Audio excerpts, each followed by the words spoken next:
a grande maioria dos lisboetas nunca entrou na Sé de Lisboa. Do modo geral, as Sés são o coração da vida religiosa na cidade. Pensem, por exemplo, em Notre-Dame de Paris. Em Lisboa, a Sé não é o coração. É uma espécie de cotovelo. É um templo mal conhecido e mal amado. Porquê? Pensar sobre isso é contar toda a história da Sé. É apenas um dos muitos enigmas da nossa catedral.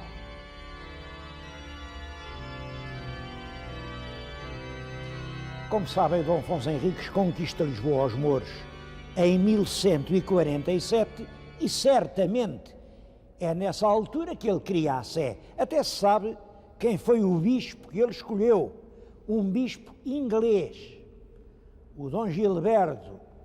Claro, a cidade era moura, passou a ser cristã, tinha que ter bispo.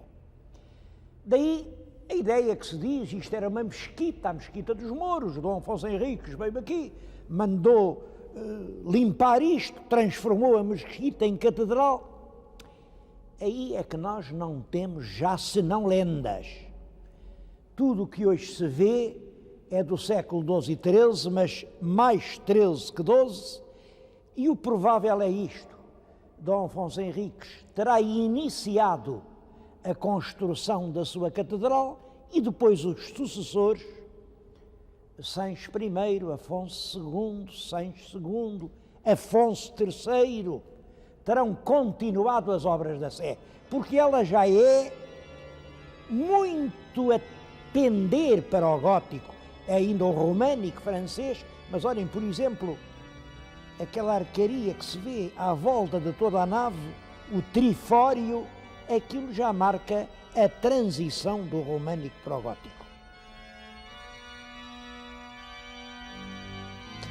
Os trabalhos foram continuando. Sabemos ao certo que na época de Dom Dinis foi construído este claustro, portanto cerca de 1300. É um claustro que lembra um pouco o claustro do Silêncio em Alcobaça, mas naturalmente uma versão mais pobre. O claustro começou por ter 4 lados, mas reparem que hoje já só tem 3. O lado daqui foi destruído para dar lugar a este outro edifício. É a face externa da charola construída pelo rei Dom Afonso IV, o filho de Dom Dinis. Afonso IV foi, de todos os reis de Portugal, o que mais se preocupou com a Sé de Lisboa. Eu acho que é muito possível que ele tenha tido o projeto de fazer aqui, na cabeceira da sua catedral, um grande panteão real. Ao centro estava ele e a rainha, e realmente fez 2 túmulos magníficos. À volta, nestas capelas da charola, ficariam os grandes vultos e a família real. Eu não lhes posso mostrar os túmulos dele, porque essa construção, que era altíssima, via-se de longe, no terremoto, tudo aquilo abalou, caiu-lhe em cima e esmagou completamente os túmulos reais. Agora, o que podem ver lá na Capela Mor são 2 sepulcros do século XVIII que se fizeram, enfim, são modernos, mas não restou nada dos antigos. Agora, aqui à volta, as capelas aguentaram. Esta, junto da qual me encontro, é a sepultura do mordomo-mor do rei. O mordomo-mor era, digamos, era o primeiro-ministro, era o valido. Depois do rei, era quem mais mandava em Portugal. É o grande, o famoso Lopo Fernandes Pacheco. É uma estátua ainda hoje impressionante, com umas mãos enormes, ele pega no punho da espada. Este homem foi um valente cavaleiro, foi quem conduziu as tropas portuguesas na Batalha do Salado. Ao seu lado está o túmulo da esposa. No leito de morte, parece ler um livro. E isto é importante. Se ela tem o livro aberto, é porque sabia ler. No meado do século XIV, uma mulher culta na corte de Lisboa já devia saber ler. Reparem nesta princesa. Também ela olha para um livro, também ela lê. Este túmulo da princesa é que tem uma história curiosa. Como não tem aqui letras nenhumas a dizer quem é, chamam-lhe o túmulo da princesa desconhecida. Bom, só é desconhecida para quem não quiser conhecer. Basta olhar para a almofada onde repousa a cabeça. Tem bordado um brasão. E se formos aos manuais de heráldica, que eram correntes no tempo, e alguns são lindíssimos, lá está ele. Lá está o escudo esquartelado, o leão da corte de Leão e a asa com a mão que segura a espada. São as armas dos Manuéis. E quem são os Manuéis? Um grande rei de Castela, Fernando o Santo, é o conquistador de Sevilha, teve um filho, o infante Dom Manuel, príncipe de Escalona e de Vilhena. Esse Dom Manuel tem um filho, Dom João Manuel. E o Dom João Manuel é o pai de Dona Constança, Dona Constança Manuel, que vem a casar com o nosso infante Dom Pedro, que será o futuro Pedro I. Ora bem, esta menina é filha de um rei de Portugal, está aqui, Portugal, e de uma mãe, Manuel, está ali, Manuel. Penso que é a filha primogénita da infanta Dona Constança, ela não chegou a ser rainha, e do nosso rei Dom Pedro. Primogénita por isto. Sabemos as datas dos nascimentos dos outros 3 filhos. Conhecem-se-lhe mais 3 filhos. Um deles é o Dom Fernando, que veio a ser rei. Conhecem-se essas datas. Ora, sendo assim, sabemos que ela só concretizou o casamento em 1340, portanto, esta menina deve ter nascido em 41. Também se sabe que quando morreu tinha 8 anos. Sabe-se isso? Porque o túmulo foi aberto e os despojos indicavam uma idade de 8 anos. Quer dizer, terá morrido em 1349. 49 é o ano terrível da peste negra. Morreu uma grande parte da população de Lisboa. Eu não quero dizer que esta infanta morresse na peste negra. De qualquer maneira, morreu no ano da peste negra. E a história impressionante deste túmulo é a seguinte. Por causa deste casamento, Portugal entrou na guerra. O nosso rei Dom Afonso IV, quando quis casar o filho, foi escolher exatamente a Dona Constança Manuel. Ora, a Dona Constança Manuel era a filha do grande chefe da oposição ao rei de Castela. O grande adversário e poderoso do Henrique, disse mal, do Afonso XI de Castela, era esse senhor de Vilhena. E logo com a filha dele é que o rei de Portugal queria casar o herdeiro do trono. Isso era dar-lhe um aliado de mão beijada. Por isso, o rei de Castela prendeu a Dona Constança e não a deixou vir para Portugal. Isto desencadeou uma guerra que se arrastou durante 2 ou 3 anos, uma guerra cruel, até que, finalmente, interveio o Papa, interveio o rei de França, disseram, então que diabo vocês com os mouros à porta andam aí a lutar uns com os outros, a matar-se entre cristãos, façam as pazes e façam frente ao inimigo comum. Foi por isso que em 1340 se fez a paz, que a Dona Constança vem para Portugal que esta menina nasceu e que se travou a Batalha do Salado, onde os soberanos cristãos, reunidos e reconciliados, conseguiram dominar a última grande tentativa de invasão da Espanha pelo Islão.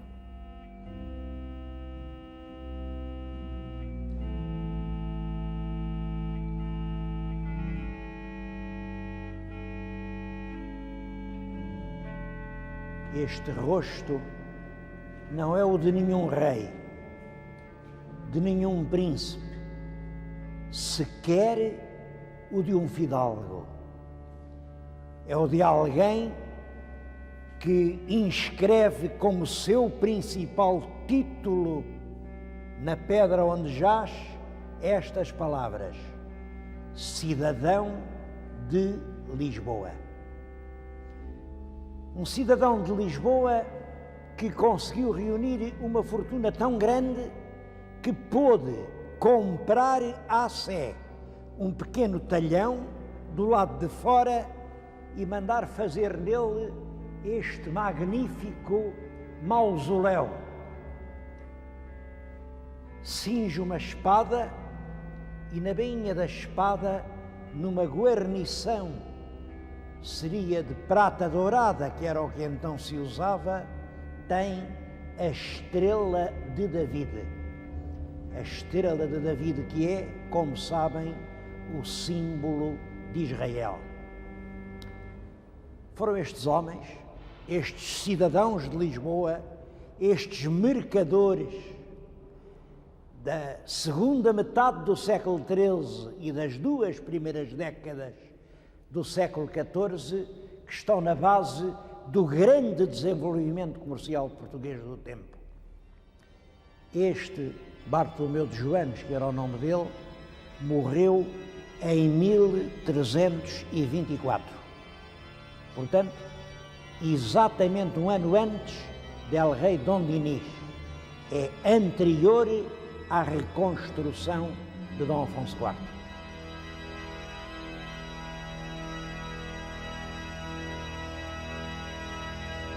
Reparem nesta imagem. Chamam-lhe Nossa Senhora à Grande, porque realmente é uma imagem enorme, mas também lhe chamam Nossa Senhora de Bettencourt. Bettencourt é uma pequena cidade, talvez uma grande aldeia, no norte, sobre o Mar do Norte, do lado francês, mais ou menos aqui. E vejam como é curioso que no século XIV, porque isto é do século XIV, uma imagem tenha sido embarcada em Bettencourt para vir aqui para a sede de Lisboa. É realmente mais um episódio devoto da Guerra dos 100 Anos. A imagem tem uma história muito curiosa. Como veem, ainda hoje, ela tem muitos vestígios da pintura inicial. Isto porque ela estava vestida. Os devotos de Lisboa tinham-a coberto por ricos vestidos. Dizia-se que o pó desta pedra, tomado pelas grávidas, facilitava a gravidez.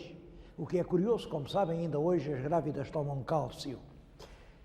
Quando veio o terremoto, caiu, e é nessa altura que parte-se a cabeça, a estátua fica muito mutilada. Devo dizer que a cabeça foi recolhida, encontrou-se anos mais tarde, está hoje no Museu José de Figueiredo para ser restaurada. É uma peça lindíssima. Bom, mas a imagem é que ficou para ali, caída no chão, com os seus ricos vestidos. Para que é que ela queria os vestidos? Houve uns larápios que pensaram assim, cá se conseguiram introduzir no templo e pela calada noite roubaram os vestidos de Nossa Senhora de Bettencourt. O Marquês de Pombal, nessa altura ainda não era marquês, Sebastião José apanhou os malfeitores, mandou-os enforcar no Rocio e mais, mandou-lhes cortar as mãos. Durante muito tempo, em frente à porta da Sé, via-se uma bancada de madeira com as mãos espetadas. Eram as mãos que tinham ousado despir Nossa Senhora de Betancourt. Mas há uma outra razão que torna esta capela um lugar ilustre. Foi aqui que, em 1498, a rainha Dona Leonor erigiu a primeira misericórdia portuguesa. O pequeno espaço desta capela é a nossa primeira misericórdia. Depois disso, e partindo daqui, elas espalharam-se por todo o mundo.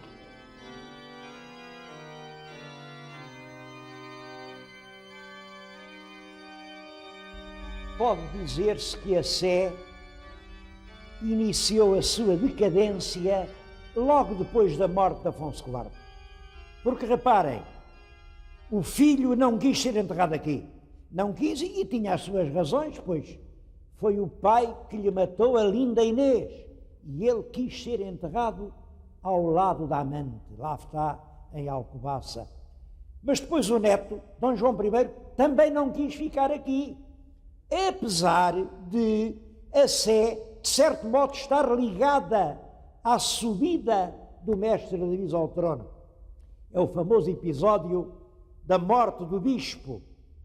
O bispo da Sé não quis mandar tocar os sinos a rebate. Não quis e tinha toda a razão. Mas a verdade é que o povo não sabia as razões que ele tinha. E o povo, enfurecido, invadiu a catedral e lançou o prelado do alto da torre e deu-lhe uma morte horrorosa.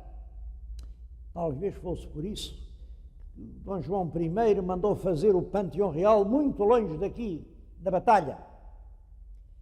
E depois começa o tempo atlântico, a cidade vira a face ao mar, são os Jerónimos. A Sé vai sendo cada vez mais uma igreja de um bairro pobre, bem longe do centro da cidade nova. No século XVIII, a Sé de Lisboa foi elevada à dignidade de patriarcal. E patriarcal com as honras e dignidades iguais à Igreja de Veneza. Porquê? É uma história curiosa. Nessa altura, os turcos estavam em expansão e a armada turca fechava o Adriático e punha em perigo a República de Veneza. O Papa fez um apelo à cristandade, muita gente fez promessas, mas só os italianos e o rei de Portugal é que mandaram navios. Houve uma grande batalha naval ao sul da Grécia, a Batalha do Cabo de Matapão, e os navios portugueses portaram-se aí de uma maneira decisiva. Foram realmente os navios portugueses e a sua artilharia quem decidiu a batalha. É em recompensa desse serviço prestado à defesa da Europa que o Papa eleva Lisboa à condição de sé patriarcal. Eu julgo que este medalhão contém uma alusão a esse facto. Claro que é o navio com os corvos de São Vicente, portanto, é um brasão de Lisboa, mas ao mesmo tempo é uma fragata de guerra, com a goela de um canhão a espreitar aqui nos bordos do navio, uma fragata igual às que decidiram a batalha no Cabo do Matapão.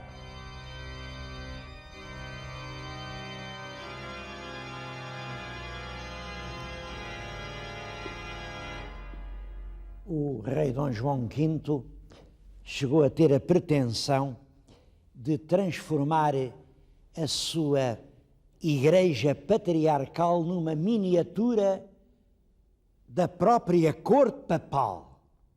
Era uma Roma em pequeno. Estão a ver a sédia gestatória, semelhante à dos papas.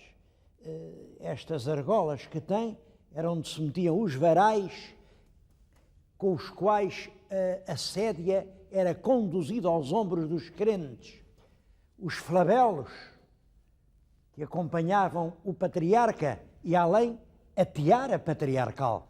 É claro, tudo isto hoje são peças de museus, mas o rei Dom João V pretendia que a sede da patriarcal não fosse aqui, na velha igreja medieval, mas lá embaixo, ao pé do Terreiro do Paço, mais ou menos onde hoje são os Correios, onde estava a erigir em nova igreja patriarcal a pequena capela real.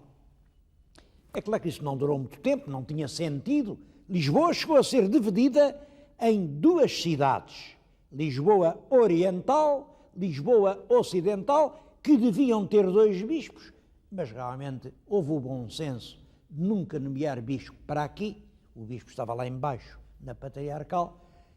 Em 1740 isso acabou e a dignidade patriarcal veio para a antiga Sé de Lisboa. Hoje a Sé é fundamentalmente um museu e uma estação arqueológica. O museu vale a pena visitá-lo. O museu está instalado na sala do capítulo que foi mandada construir pelo próprio rei Dom João V. Na parede do fundo representa o regresso do filho pródigo. Penso que é uma alusão ao facto da sede da diocese ter regressado à velha catedral da Idade Média. Entre as peças mais notáveis que aqui se guardam, há aquela cruz oferecida por Filipe II aos portugueses depois das Cortes de Tomar. É uma peça preciosa, ela tem uma relíquia que se dizia ser um espinho da coroa de espinhos de Cristo, mas é muito interessante que tem embaixo a heráldica ibérica. Estão ali representados todos os reinos da Península finalmente unida. E o Filipe II teve, enfim, a delicadeza de, ao centro, pôr as armas de Portugal. À volta lá está Leão, lá está Castela, lá está Granada, lá está o Aragão, enfim, todos os reinos da Península. Uma outra peça notável é a custódia oferecida por Dom João V. É uma peça de uma riqueza extraordinária. Tem mais de 4.000 gemas de pedras preciosas, rubis, diamantes, esmeraldas, safiras. O ouro, só o ouro, dizem que pesa 17 quilos e tal. Uma peça extraordinária que Dom João V manda fazer já no fim da vida e é inteiramente lavrada por um ourives português. Demorou anos a fazer, claro, e quem a ofereceu à Sé já não é o Dom João V, mas o Dom José. Será a única peça do período de Dom José que aqui se pode admirar.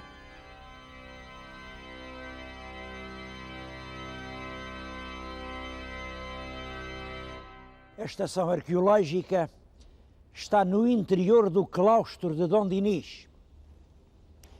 Creio que estão a ver perfeitamente esta calçada romana lajeada. Ela está hoje cortada por muros da época dos mouros, mas a calçada vinha em degraus. Por debaixo da calçada havia uma cloaca grande para esgoto, e dentro apareceu um tesouro, com moedas de ouro, brincos, é do século XII, portanto deve ter sido, ou pode ter sido, naquela aflição da conquista de Lisboa, algum mouro pôs ali o seu tesouro para depois o vir buscar, mas nunca mais cá veio. Pois é assim, a história é assim, tesouros sobre tesouros, justamente aqui são tesouros dentro de tesouros, porque à volta da estação arqueológica está um precioso monumento histórico. El Rei Dom Dinis é o rei da universidade, é o rei da cultura, é o rei literato, e este claustro é uma das coisas mais importantes que Lisboa possui do período dionisino. Está num estado acabrunhante. Seria uma pena se os visitantes da Expo 98 vissem a que estado deixamos chegar.